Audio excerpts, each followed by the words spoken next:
The prelude to our story begins in May of 1946. A man goes outside in the rain. Something seems urgent to him. He removes a lid from the ground and descends into an opening that becomes revealed. Soon, he tries to come out, screaming. Something is in there. Whatever it is, it drags him inside against his will. Then, we jump over 3 decades into the future in Oakland, California. 2 girls look at a reptile that a lady is showing them. She tells the girls a few details about the creature. The lady is Jules, someone who runs an animal shop. Her daughter, Riaya, is there to ask her many questions, like young girls her age are apt to do. Jules approaches a man who has his head on the floor, reaching for an animal that left its cage. He is Ben, Jules' husband. She ends up finding the rat he is looking for. After that, she joins Riaya in the aquarium area. The girl learns that a lizard got eaten by an amphibian. Jules educates her daughter about some of the reasons why it would suddenly devour another life form. When Ben closes the store, a man is there to say he's looking for him. He introduces himself as Amos. He came there to talk to Ben about the latter's mom.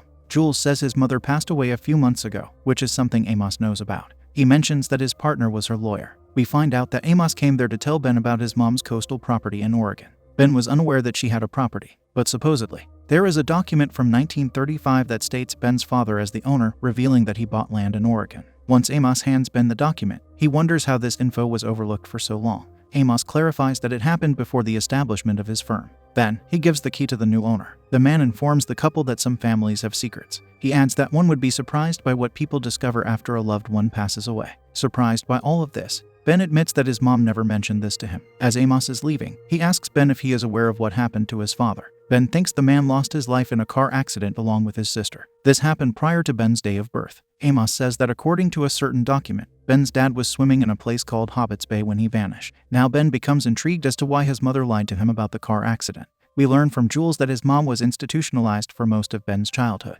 The only thing left to know for Ben is how far away this property. After Amos fills him in, the next thing we see is the family driving there. As the man drives into the woods, we see a faded danger sign that is lying on the ground, warning people not to enter. However, because it's faded, it remains unseen. Soon the road gets bumpy, prompting Jules to ask if it's safe to drive there. Safe or not, a fallen tree blocking the path prevents them from riding further. Ben gets out to investigate and he sees something there. The family's dog also runs in the same direction. Then they find an odd-looking house that is consumed by greenery. Jules suddenly jokes about her dreams coming true. With a weird expression, she asks if the place has power, then approaches their acquired property to remove some planks from it. Doing so reveals the first object resembling something that usually belongs to a house. It is the front door that has a welcome sign on it. Finally, the new man of the house uses the key Amos gave him to open it. The family steps inside the abandoned house. Ben cautions his daughter that the floorboards could be weak. The man picks up a framed photo of a lady, who happens to be his mother, from many years ago. Jules opens a door to the outside. Then she calls out to her husband to have him look at something. Joining her out there, Ben experiences a marvelous view of the outside, with a beach in the distance. Following this,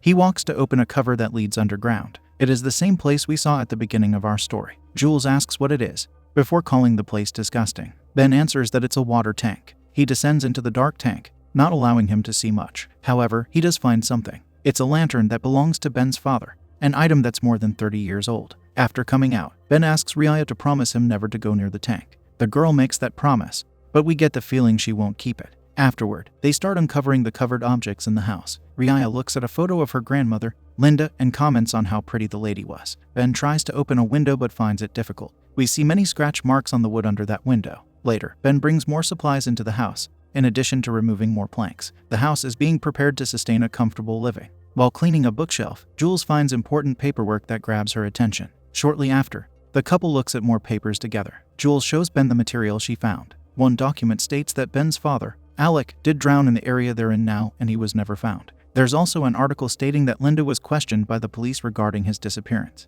Once the couple are in bed together, Jules shows Ben his mother's diary. He says that when a person's parents pass away, one starts thinking about them differently. Jules reassures him that he will never do to Riaya what his parents did to him. Switching the topic, she asks what he wants to do about the place. In her opinion, they could use the money gained from selling the creepy place. Soon, Jules starts reading an entry from the diary dating back to 1946. At that time, Linda is at the beach playing with her daughter, Rosie. We find out the water tank was built at Alec's request. Linda describes the water that it provides as sweet and nourishing, unlike anything she has ever tasted.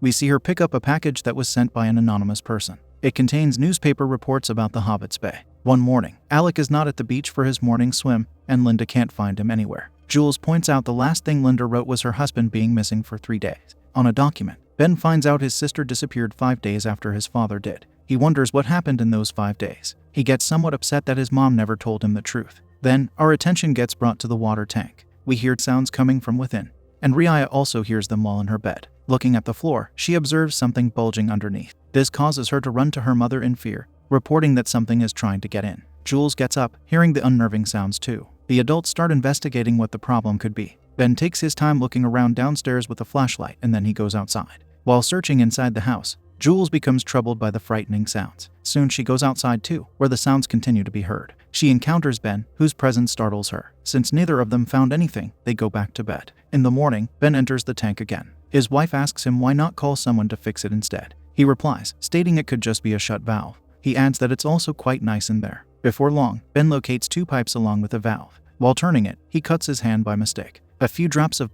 fall into the water. After that, Ben climbs into a tunnel where he finds something interesting. Back at the house, he informs Jules of the extra area he discovered, one that is very deep. Then, he checks the flowing water from the faucet, but it gets dirty quickly, which concerns Jules. Next, Ben shows her the interesting thing he found. Jules thinks it's some amphibious larva that might be attracted to water. She is impressed with how slimy it is. Jules thinks the creature is incredible, while Ben thinks it's very weird. Following this, Riaya approaches the partially open water tank and yells, "Hello," into it. There she is, breaking her promise to her dad regarding not coming close to the tank. We see creatures that look like eels swimming in the water there. After noticing them, she yells out in fear to her mom. Once her parents rush to her, she tells them something is down there. Jules gets upset because the cover on the tank is not closed. Shortly after, a lady visits the family. She is Muriel, and she has a good reason for showing up uninvited. The reason is that Amos sent her so she could help sell the property, calling it a magical spot. Near the beach, Muriel gives the couple some history about the area. We find out there were protests at the time Alec bought the place. The locals thought it was cursed. Being the generally curious one, Jules inquires further. She gets her answer, finding out that the place was hit by an earthquake in the 1700s. The ground opened up deep and people disappeared.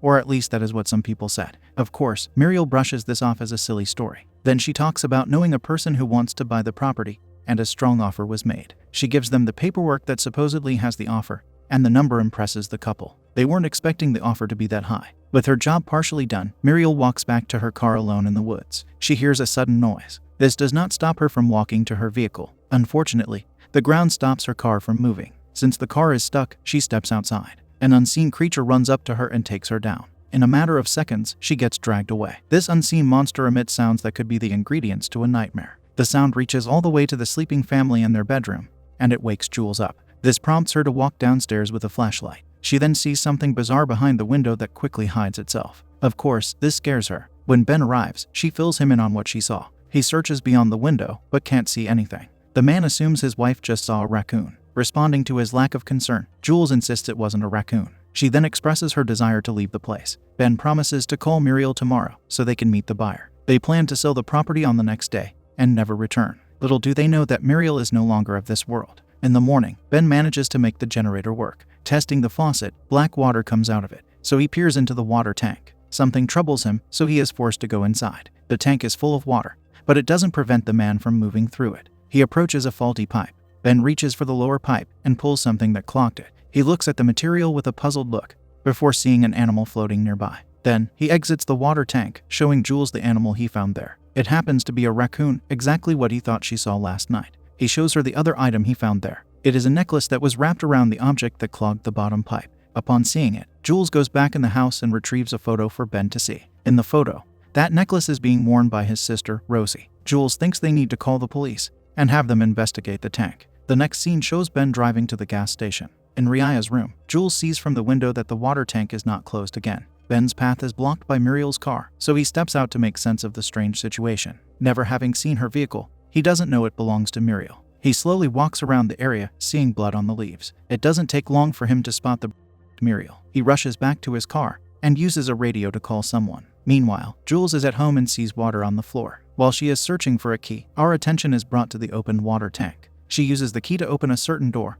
one that the family never entered. Inside the room, she finds a notebook on the floor. Jules reads it for a while, but then the door closes. Unable to open it, she kneels to look through the narrow opening and sees someone, or something, walking there. The desperate lady resorts to using a stool to break through a plank on the window. She exits the house and re-enters from elsewhere, making sure to run to her daughter's room. Then, Ben goes back home. After he joins his family, Jules informs him of what happened. She stresses that they need to leave the place. He then informs her about what happened to Muriel. He also mentions having radioed the sheriff, who told Ben to wait for him. At that moment, he learns from his wife that his sister and father lost their lives at the house, not the beach. Jules reveals that something is lurking there. It starts to make sense why his mom never told him about it. Ben's late mother lied to the police about them drowning. Jules learned all of this in the diary she recently found. The last thing Linda wrote in it is a warning, stating that whoever finds the diary should run. While Jules is packing her belongings with Riaya, Ben goes out into the woods to look for the sheriff. Soon the man arrives at Muriel's car, and he gets the greeting of his life when a slimy creature enters his vehicle. It shows up near the sheriff, scaring him with its bizarre appearance. Ben hears gunfire and screams while he traverses the woods,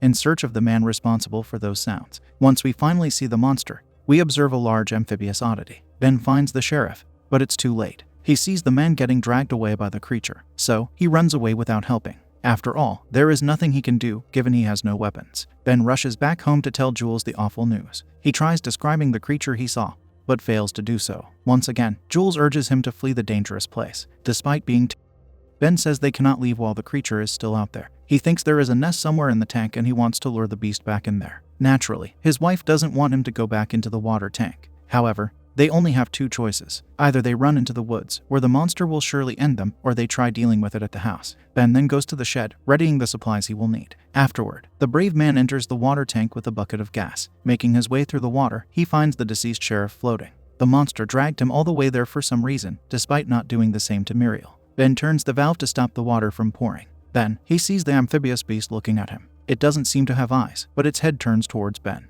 When it submerges completely, Ben is utterly horrified. There are very few things scarier than fighting a deadly creature in its natural habitat. Ben starts going through the tunnel to get out of the water. Once he gets to a certain location, he uses his lighter to light the fuse connected to the bucket of gas. It blows up and he goes into the water. Unfortunately, the creature is there to attack him. In the meantime, Jules observes something is happening in the tank from the window. She tells Riaya that she needs to help her father. However, tension escalates when someone starts knocking on the door. Jules deals with the situation by moving a bookshelf to barricade the door. Another monster comes through the window to Riaya.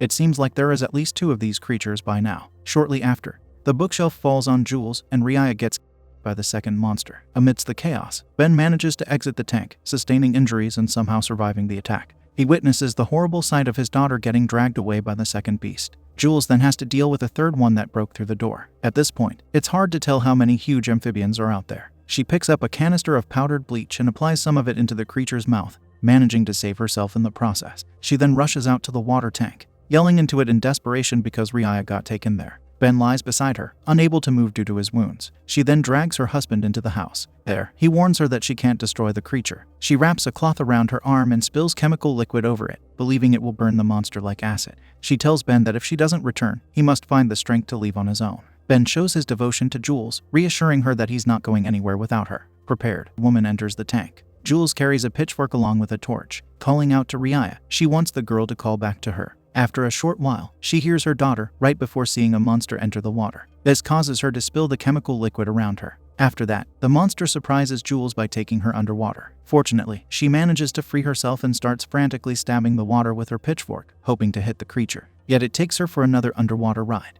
She emerges with the monster on top of her while another one is watching. She uses a sharp stick to stab it and we finally see its blood. The chemicals she spilled into the water also likely helped her destroy the creature. It seems like she's a more formidable opponent to them than her husband. The monster that was watching submerges and is the next one to take Jules underwater. But unbeknownst to it, the creature is swimming in chemicals. Jules struggles until she impales its head with the pitchfork. Then, she crawls through the tunnel with a lit lighter. We finally see Riaya again, scared, and near several of those creatures in their larva stage. Surprisingly, the adult monsters didn't take her life. Jules comes to the poor girl's rescue. The girl tells her mother that the creatures are coming back. This is when Jules orders her daughter to climb through the tunnel. Despite being scared to do it, Riaya obeys. Her mom turns around to witness two monsters slowly crawling her way. To deal with them, she ignites a flame. However, the fuel doesn't last long, so she crawls through the tunnel to join Riaya. The mother carries her daughter as she moves through the water. Then, they climb out of the tank, and Jules closes the lid right before a monster can exit. After that, they run to the car in the woods, where Jules tells Riaya that she has to go back for her dad.